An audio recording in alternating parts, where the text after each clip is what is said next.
এখন আপনারা দেখতেন নি বাংলাদেশের নাম্বার 1 এ স্যার তাই তো না আমরা আছি আপনি এই বাইতে শুনতে বলছি না আমরা যাই বাহ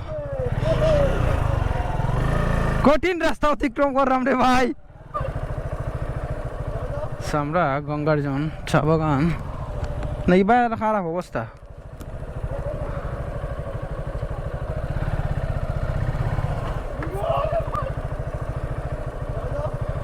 না এটা রিক্স বেশি খারাপ জায়গা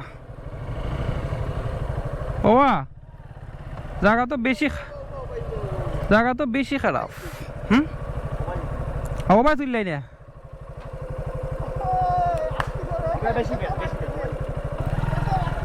শাখানি আগে নিচে বেটা আমি আছি তো হ্যাঁ